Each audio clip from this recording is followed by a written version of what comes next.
Magandang umaga guys. Meron tayong interview ngayon si Kuya. Nakita ko siya kanina naglalakad doon sa May Tagaytay. Papunta pa lang kami. Ayan. Kuya, ano pa alam mo Kuya? Yun. Gano'n na po kayo kitang nagtatagal nagtitinda ng bandera? 20 years. 20 years na. Ito guys, yung ayan, bandera. Saan kayo galing ngayon? Sa Santa Rosa. Galing kayo sa Santa Rosa. Tapos Sumayo ko mga Tagaytay. Lalakarin ko lang ng pauwi. galing sa Tagaytay. Taga- Nakita ko siya kanina doon eh. Ay, habang naglalakad siya, nagtitinda siya ng bandera. Ayun na talaga yung buhay niya. Pagkatapos nito, nagtitinda ako ng mangga at mga mais. Ibig sabihin niya, Matagal na kayo ito. Baka na kayong nipasanda eh.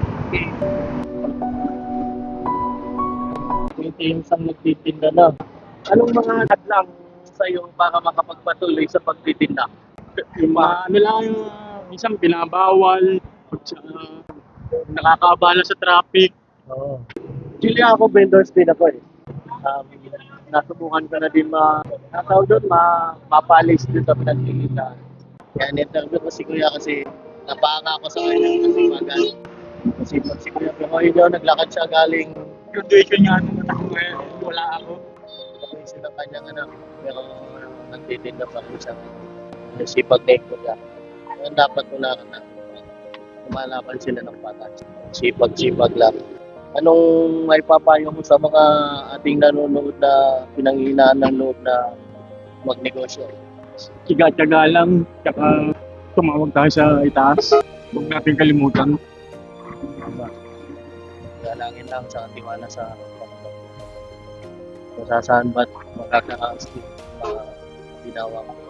Hindi mo yung lakarin mo galing Tagaytay papunta ng Santa Rosa. Tayo ng guys. Kaya napahanga ko kay Kuya.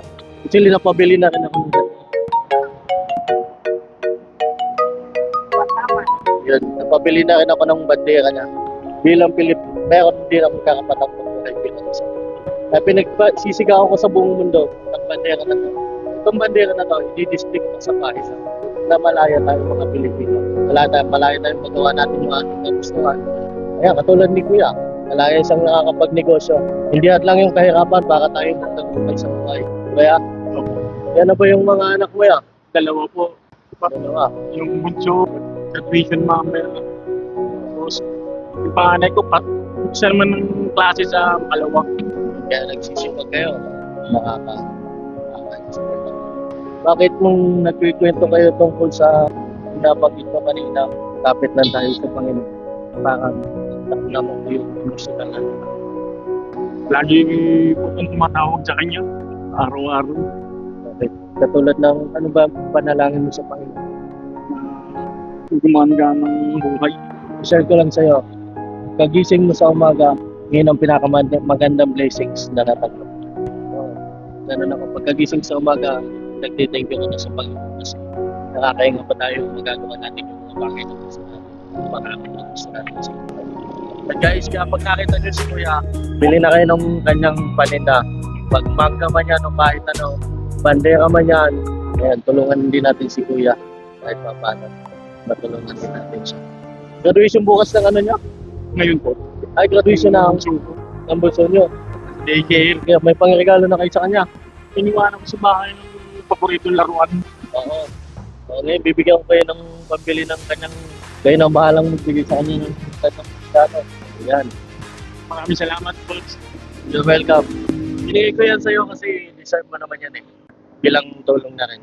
Salamat kasi pinamagayway mo ang banderang Pilipinas sa buong mundo. Salamat po. God bless. Thank you, God. Okay, ito pa